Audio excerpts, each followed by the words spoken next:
அண்மை செய்தி.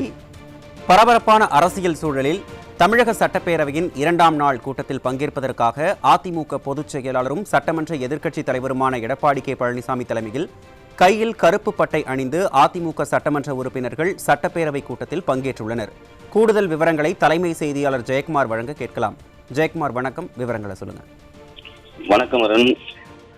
இன்றைய முதல் நாள் சட்டமன்றத்தினுடைய கூட்டத்தொடரிலே அனைத்து இந்திய அண்ணா திராவிட முன்னேற்ற கழகத்துடைய பொதுச் செயலாளர், சட்டமன்ற எதிர்க்கட்சித் தலைவர், முன்னாள் முதலமைச்சர் புரட்சித் தமிழர் எடப்பாடி கே பழனிசாமி அவர்கள் தலைமையில் ஆளும் கட்சியினுடைய கையாலாகாத தனம் கரூரிலே தாவாய்க்கே பிரச்சாரத்திலே 41 அப்பாவி குழந்தைகள், பெண்கள், அதே போன்று ஆண்கள் என பரிதாபமாக உயிரிழந்தார்கள்.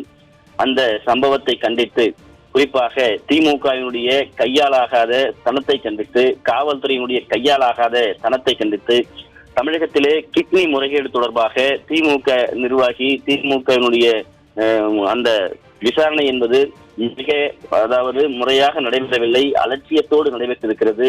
ஏழை எளிய மக்களுடைய வயிற்று பசியை கணக்கிலே வைத்துக் கொண்டு, ஏழை எளிய மக்களுடைய வறுமையை கணக்கில் வைத்து இந்த கிட்னி முறைகேடு தொடர்பாக நடைபெற்றிருக்கக்கூடிய மிகப்பெரிய முறைகேடை முறையாக விசாரிக்கவில்லை.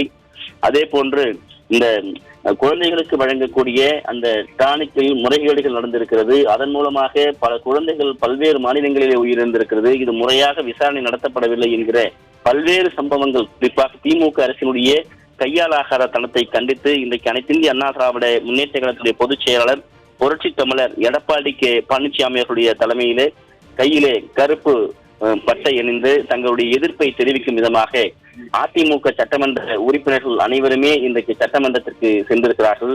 சட்டப்பேரவையிலே இது குறித்து பேசுவதற்கு அவர்கள் திட்டமிட்டிருக்கிறார்கள். அனைத்து இந்திய அண்ணா திராவிட முன்னேற்ற கழகத்துடைய பொதுச் செயலாளர் புரட்சித் தமிழர் எடப்பாடி கே பழனிசாமி அவர்கள் கரூரிலே 41 பேர் உயிரிழந்ததை அறிந்தவுடன் உடனடியாக மிகப்பெரிய அளவிலே வருத்தம் தெரிவித்து அந்த இறந்த உயிர்களுக்கு உடனடியாக சென்று கரூரிலே அஞ்சலி செலுத்தி அந்த குடும்பத்தைச் சேர்ந்தவர்களுக்கு ஆறுதல் தெரிவித்திருந்தார்.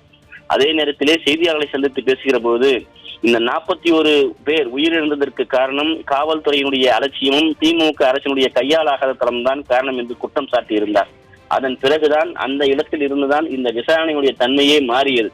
அதுவரை அந்த விசாரணை மிகப்பெரிய ஒரு மேகமூட்டம் போல சூழ்ந்திருந்தது. அனைத்து இந்திய அண்ணா திராவிட முன்னேற்ற கழகத்துடைய பொதுச் செயலாளர் புரட்சி தமிழர் எடப்பாடி கே பழனிசாமியுடைய அந்த பேட்டிதான் ஆளுகிற அரசுக்கும் பாதிக்கப்பட்ட மக்களுக்கு நீதி கிடைப்பதற்கும் ஆளுகிற அரசு எப்படியெல்லாம் மூடி மறைக்க வேண்டும் என்று திட்டமிட்டிருந்ததை அம்பலப்படுத்தும் விதமாக அவருடைய பேட்டி அமைந்திருந்தது.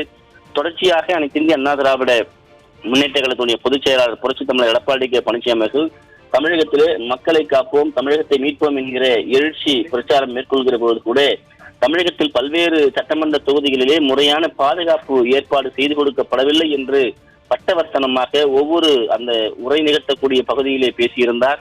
அனைத்து இந்திய அண்ணா திராவிட முன்னேற்ற கழகத்துடைய உறுப்பினர்கள் இன்றைக்கு இதையெல்லாம் கண்டித்து கருப்பு பேட்ச் அணிந்து சட்டமன்றத்திற்கு சென்றிருக்கிறார்கள். மக்களுக்கு ஒரு பாதுகாப்பற்ற ஒரு அசாதாரணமான சூழ்நிலையை ஆளுகிற திமுக அரசு இன்றைக்கு உருவாக்கி இருக்கிறது.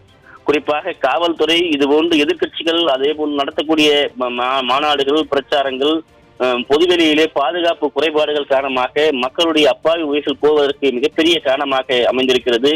கரூரில் நடைபெற்ற மிகப்பெரிய துயர சம்பவமாக அது அரங்கேறி இருக்கிறது.